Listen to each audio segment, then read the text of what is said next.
Hi, everyone. Thanks for joining us. My name is Jessica Forbes Guerrero. I'm with Ecology and Environment, Inc., and I'll be presenting this evening an overview of the Park County 2020 Multi-Jurisdictional Hazard Mitigation Plan update. We are going to record this webinar, so it'll be available on the county's website later as a resource if you want to refer back to it, or for people who weren't able to attend the webinar this evening. We'll also be having a question and answer session at the end of this presentation. So if you do have any questions as I'm going through the presentation, please feel free to put those into the question and answer feature or into the chat. We're monitoring both of those, and we'll read off your questions after the presentation if you have any. All right.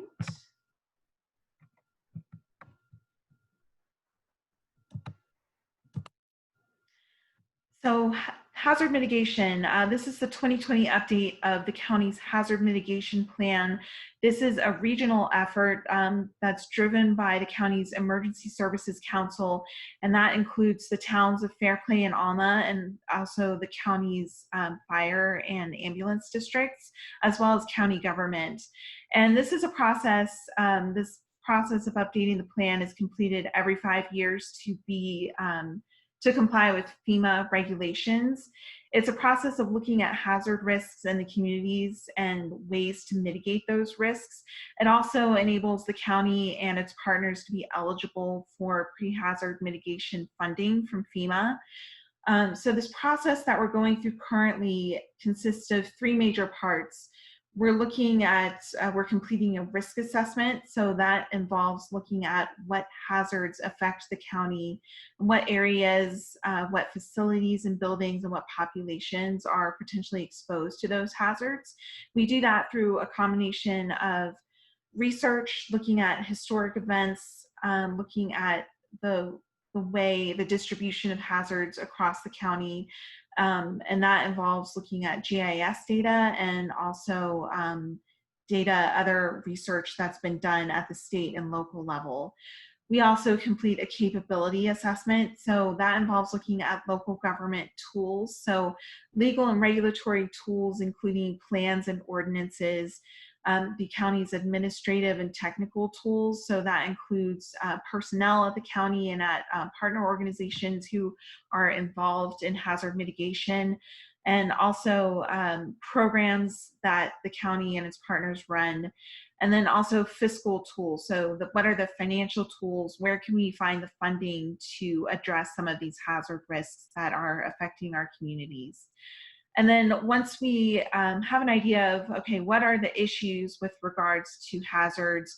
What are our areas that are at risk? And what resources and tools do we have to address those hazards? Then we start building a mitigation strategy.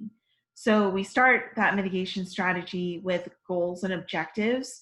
And for Park County, that includes objectives of institutionalizing hazard mitigation into county plans and operations, educating all members of the community regarding hazard risks, and then also protecting critical infrastructure, buildings, public and private property, and also the county's natural systems from hazards. So this process is designed to be comprehensive and inclusive. We've engaged a variety of stakeholders throughout the process, including nonprofit organizations, including the county's fire and ambulance districts and local governments. And at the end of this process, the goal is to develop a mitigation strategy with clear and concrete actions. So we have these goals and objectives, but we also have concrete actions that the county and its partners want to accomplish in order to meet those goals and objectives. The plan is currently available on the county's website for public review. So if you go to the county homepage, you'll find an alert there that with a link that will take you to the draft plan for review. And at the end of the presentation, you'll see a link to that as well. But we encourage you to take a look at the plan, read through it, let us know if you have any comments or questions. You can send those. There's an email address. It's parkhmp ene.com, and that email address will be on the screen at the end of the presentation. But we definitely encourage and welcome your feedback and any questions or comments that you have on the plan. So the plan update, the 2020 plan update, was built off of the 2015 plan. So we took the good work that the county did in 2015 and updated that for 2020. And the basic plan, which is the countywide plan, consists of 3 parts. So we have part 1 that provides an introduction to the plan and the planning process and discusses why hazard mitigation planning is important and why we plan, not only to comply with FEMA requirements and be eligible for that pre-disaster mitigation funding, but also to support a countywide hazard mitigation program designed to reduce risk to communities over the long term. So that part 1 discusses that rationale for planning and also the planning process. So the process of webinars and meetings that we went through to get to this plan update. Part 2 is the risk assessment. So like I mentioned before, looking at hazards and where they occur in the community. So we discussed the methodology for that risk assessment, the research that we did, and also the GIS analysis. We provide a Park County profile in that section, so discussing different characteristics of the county, including its population, economy, natural areas, and also the capabilities that we mentioned earlier. So the regulatory tools, the administrative and technical tools, and also financial tools that the county and its partners have available to address hazards.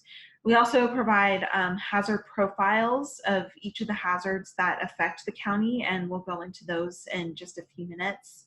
But the plan includes detailed hazard profiles of what areas are affected by hazards, how often they're likely to occur, how severe they may be, and also what cascading events or effects may occur as a result of those hazards, and what the potential future impacts of climate change may be on how severe those hazards are or how often they occur.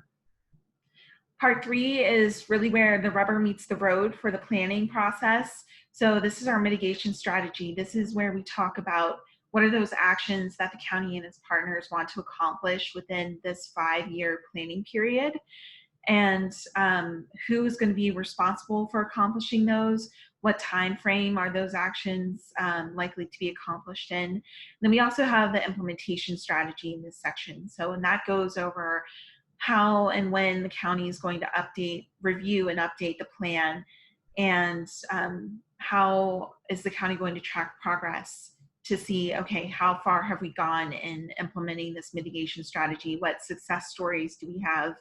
And where do we still need to allocate resources to accomplish the actions that we'd like to accomplish?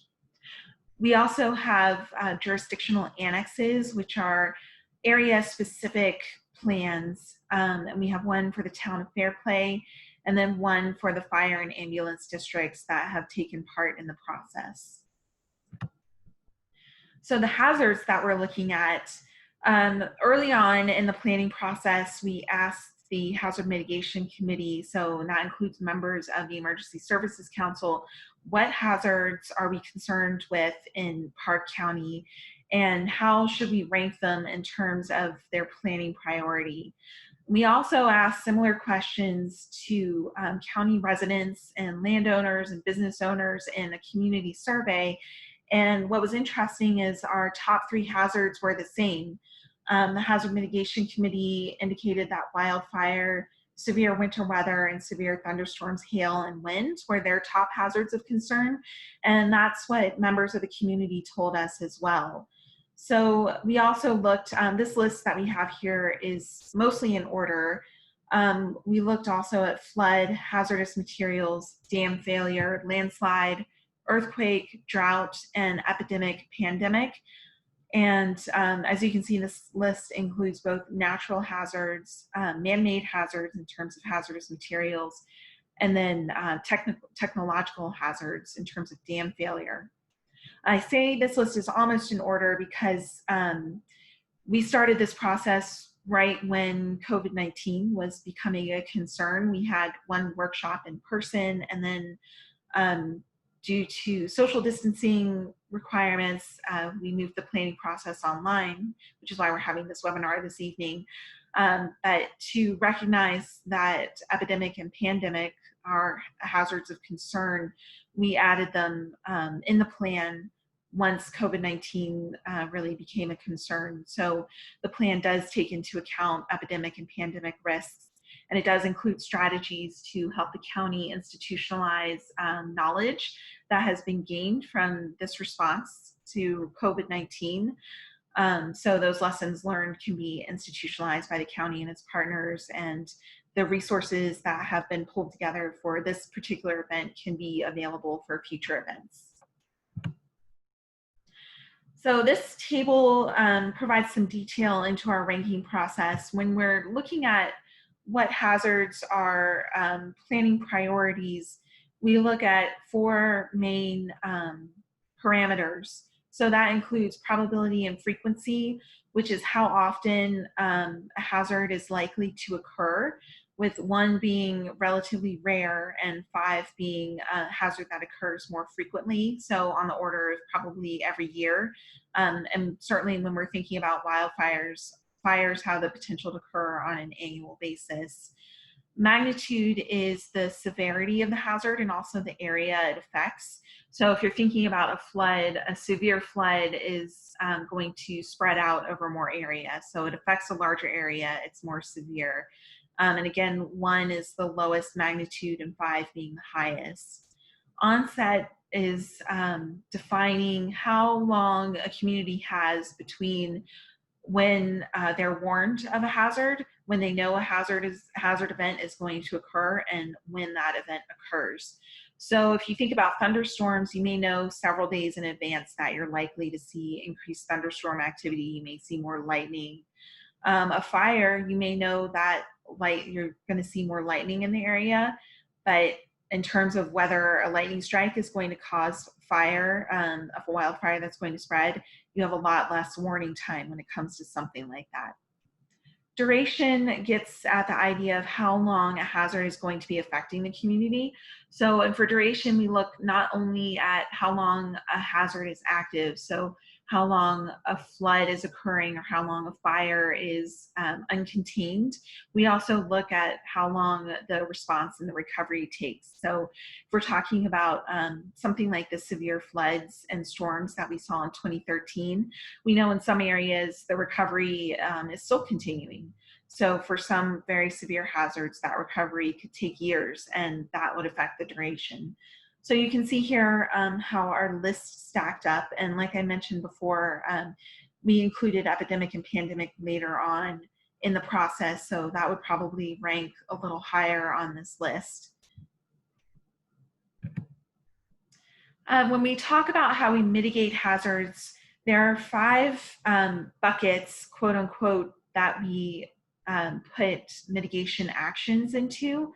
So, and those include plans and regulations, which would be things like updating a land use code, updating your hazard mitigation plan or your land use plan to look at hazard risks and look at ways the community can address those risks for existing and new development.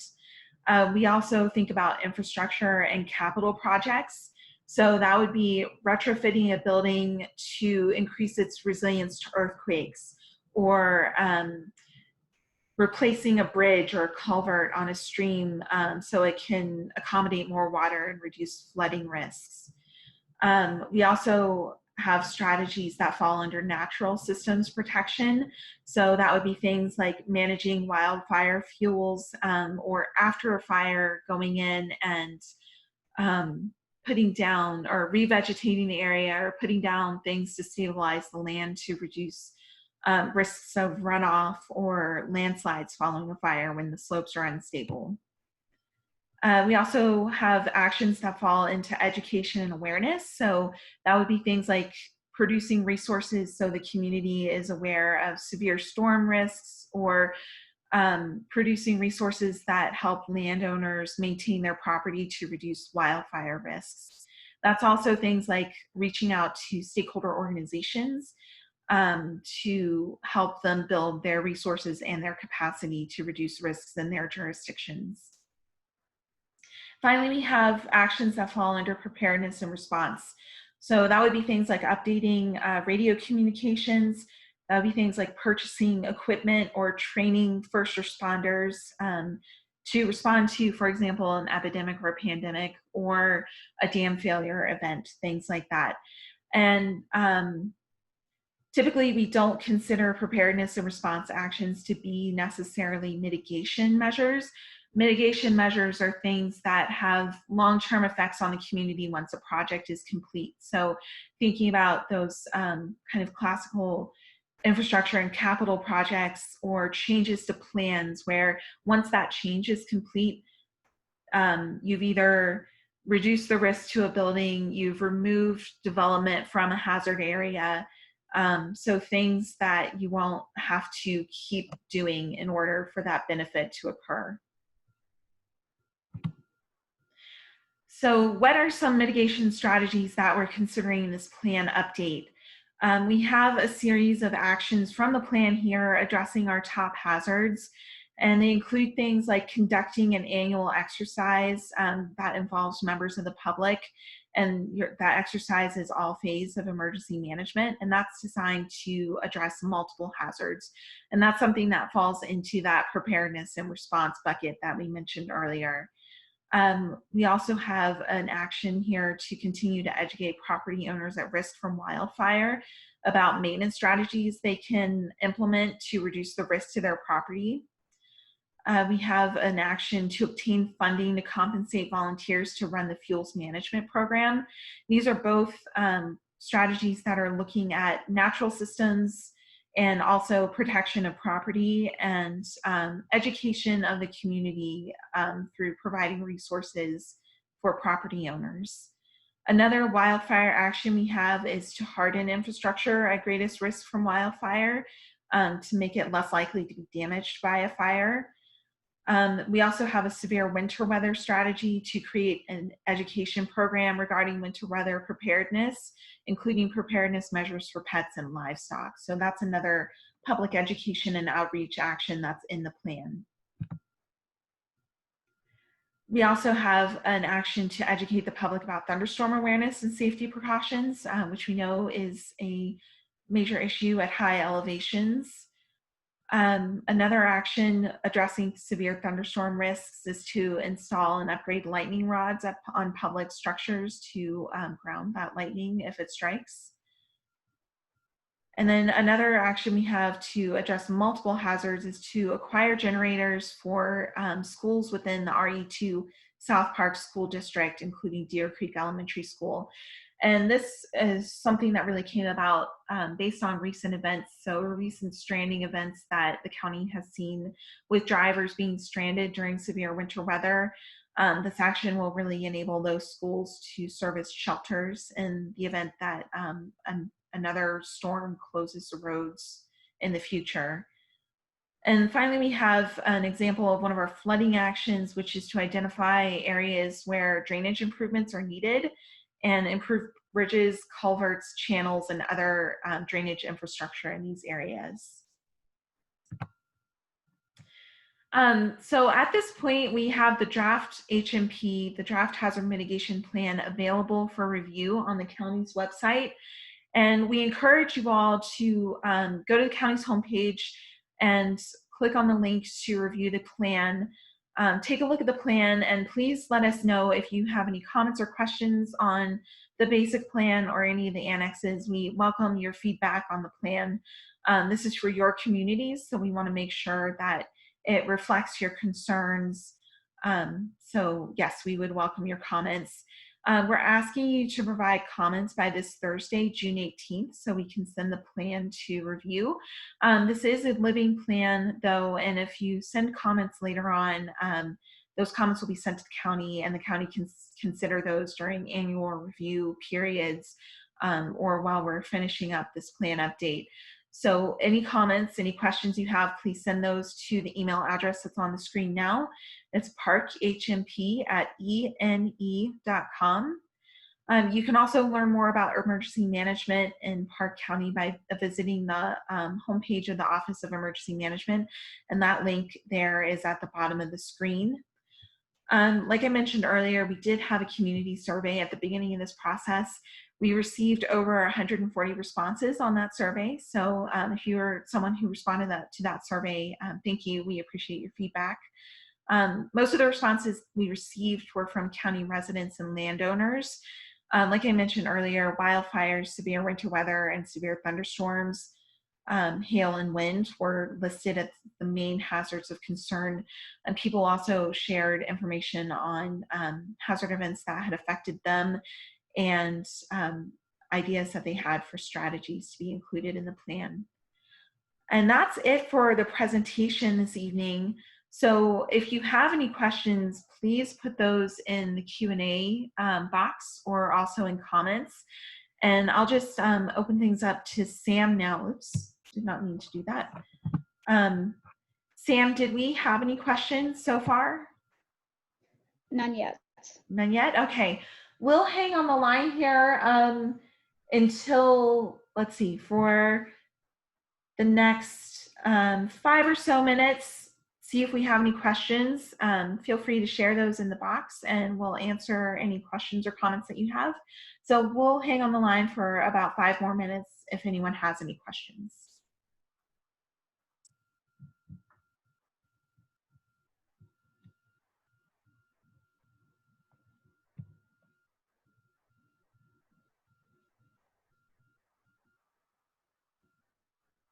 And if you don't have any questions or comments to share, thank you so much for attending the webinar this evening. We really appreciate your interest in the planning process, and I'm going to leave this slide up so you can copy down the links, copy down the email address, and get more information on the plan. Thank you.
I will read a question for you, Jessica. All right. Is there an emergency management exercise planned for this year, or has it been canceled due to COVID-19? This may also be one for Brad. Okay, great. Yeah, I'm going to pass that along to Brad. Do you want to take that one? Sure. At this time, we do have plans to have a community involved exercise, but due to the COVID, that is on hold, and depending on how things move, it'll be structured to adhere to whatever public health decides or is directed as the safest way to proceed. So we did have one last year that was the dam exercise. We had a lot of people from the communities around and were involved. So we will try and plan one to have the community involved, but we can't guarantee that that's going to happen with what's taken place. And Brad, do you want to go ahead and introduce yourself? I'm sorry, I did not introduce you at the beginning of the call. That's okay. My name is Brad Golden. I'm the Deputy Director of Emergency Management for Park County. My supervisor, his name is Gene Stanley, and he's the director. And we're always available for questions or for concerns or feedback, any of that anyone has. And you can contact us through the county and just ask to talk to someone in emergency management, and they'll get you to us. All right, thanks, Brad. Sam, do we have any other questions? That is all for now. Okay.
All right, it's 6 o'clock. If there are no more questions, we'll go ahead and wrap things up this evening. Thank you again for attending the webinar and for your interest in the planning process. And as always, if you have any questions, you can contact this email, parkhmp@ene.com, or contact the Office of Emergency Management through the county. All right, thank you. Have a good evening. Thanks, Jessica. Thanks for all your good work in this trying time. Oh, Have a sure. good night. You too.